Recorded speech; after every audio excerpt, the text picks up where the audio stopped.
Elle était jeune, belle, destinée à devenir une actrice incroyable et à tout chambouler sur son passage. À 25 ans, Pauline Lafont semblait avoir la vie devant elle. Fille de l'actrice de la nouvelle vague Bernadette Lafont, elle en avait hérité son visage mutin, ses yeux bleus et ses joues rondes, mais surtout son talent et sa gouaille, qui présageaient d'un futur radieux. Mais la vie en aura décidé autrement. En ce chaud début de journée d'août 1988, la jeune femme est en vacances dans la maison familiale des Cévennes avec son frère. Elle prend le petit déjeuner avec eux et le jardinier, qui est aussi un ami, avant de leur annoncer qu'elle part se promener dans la garrigue derrière la maison. La garrigue, si est leur terrain de jeu depuis l'enfance, loin des plateaux de cinéma parisiens où évolue leur mère. Pauline et David ont grandi là, dans les Cévennes, et connaissent la nature par cœur. Habillée d'une robe légère selon son frère, elle ne prend aucun papier d'identité sur elle. Mais ne reviendra jamais. En ne la voyant pas rentrer le midi, David s'inquiète, il va faire un tour en moto, essaie de la retrouver mais sans succès.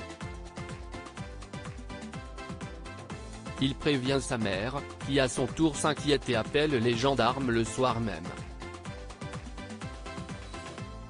20 gendarmes, 40 pompiers, un hélico et des dizaines de bénévoles sont appelés sur place, mais en vain. Les recherches, qui dureront plusieurs mois, avec des hauts et des bas, ne donneront rien. Pourtant, David insiste et contacte même le président de la République. Sans succès. 3 mois de recherche intensive et d'hypothèses pour les gendarmes. Si il y a un enlèvement, les habitants du village pensent à un accident.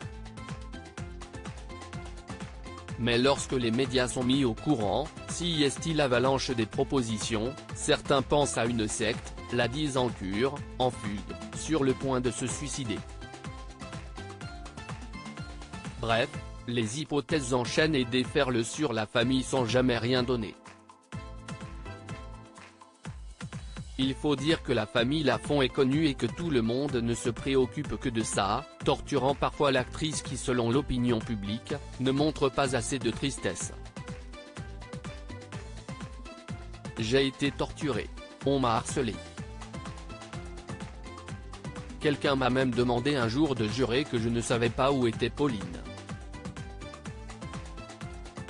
Je n'ai de compte à rendre à personne sur ma peine, ni sur la façon que j'ai de la ressentir et de l'exprimer, racontait-elle un an plus tard dans Paris Match.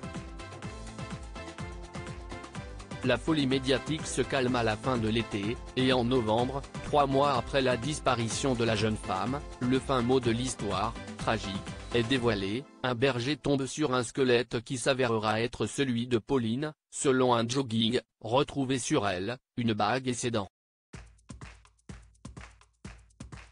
Les hypothèses étaient bien toutes fausses. Pauline est morte sur le coup, depuis le début, en raison de sa chute. Et pour sa mère, le deuil a pu commencer. Pauline est tout le temps avec moi, disait-elle. Il y a 9 ans, elle l'a enfin rejointe.